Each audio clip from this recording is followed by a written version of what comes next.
Welcome to the third public lecture of the Regional Resource Center for Elementary Education, which is part of the University School Resource Network. Essentially, the USRN is a network of different partner organizations, including the Jawaharlal Nehru University, Delhi University. We have an Institute of Home Economics, part of the university, that's also partner of this network. We have a school like Mirambika. We have a diet in Motibag. So we've sort of come together with the idea of addressing issues of equity and excellence, quality in elementary education. And the RRC is essentially a sort of hub where resources are collated, which can be made available to practitioners in elementary education across the city and outside. The RRC has a web portal, and we have a teacher fellowship program, and we organize public events like this, including a film series session also. Today, we have with us Dr. Vinod Raina, who has been, in fact, a member of the subcommittee of CABE that drafted the 2005 Right to Education Bill, and also a member of the working group that has drafted the February 2008 bill. You know, that education should be a fundamental right of the children of India is almost a truism, and yet it is not yet a reality. Dr. Vinod Raina is a PhD in physics from the University of Delhi, where he worked at the Computer Center from 1975 to 86, and also has been a founding associate director of Eklavya from 1982 to 1992. And as I said, a member of the working group that has worked on the 2008 draft. We are also fortunate to have with us Dr. Sarda Balagopalan, who is Associate Fellow at the Center for the Study of Developing Societies. Dr. Sarda Balagopalan has also engaged with this subject, and she specifically has an article on the 2005 bill, which we have placed outside for you to have a look at. We've also got the 2008 draft there if you need a copy of it. Dr. Balagopalan has worked on ethnographic research on the experience of first-generation learners in government schools, and more recently, she has been working in the capacity of chief advisor for the middle school NCERT textbooks on social and political life. I think the BLEd course in Delhi University is one of the most unique courses anywhere in this country and perhaps the world. And the people who put together this course, which includes Professor Poonam Batra and others who are in this room, and all of you who are going through that course, need congratulations and best wishes.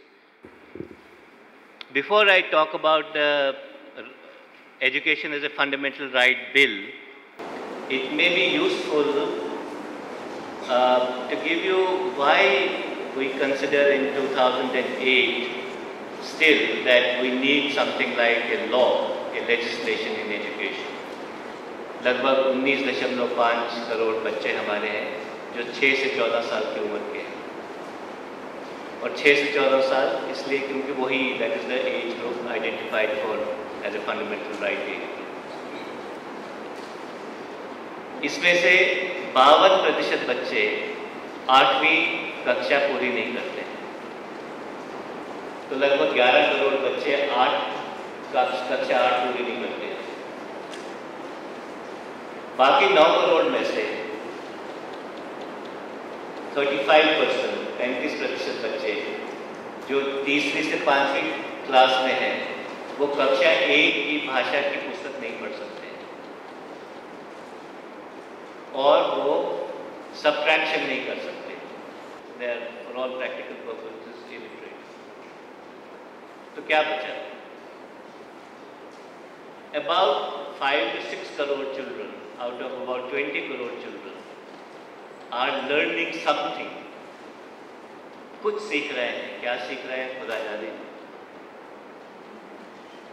लेकिन 13 से 14 करोड़ बच्चे या तो school छोड़ के जाते हैं या स्कूल में रहते हैं लेकिन कुछ पढ़ नहीं पाते। So it's a enormous problem. आज़ादी के 61 साल के बाद जब ये समस्या है और जो हल हुई नहीं है, लेकिन इसका दूसरा पक्ष भी है, which probably makes people that things are not so bad, which is that इस 20 करोड़ में से हायर एजुकेशन में जब हम जाते हैं लगभग 80 लाख लोग हायर एजुकेशन में, और 5% of the total population which should be in class 1 reaches higher education। उस हायर एजुकेशन में IIT भी आते हैं, IIM भी आते हैं, मेडिकल कॉलेजेस भी आते हैं, और दूर दराज शहरों के, ज़िलों के, ब्लॉक्स के डिग्री कॉलेज भी आते हैं जहाँ पे एक BA डिग्री मिल जाती है। But on the other hand, we find that some of these students who end up in these institutions, in IITs, IIMs and so on, then end up with a BPO outsourcing job, Bangalore ICT job, since they have become so visible. So everyone thinks that India has one of the finest education systems which is producing such a large number of people who are now at the forefront of what is called the service economy of India, and which is providing this 9% economic growth rate that everyone in the world is talking about.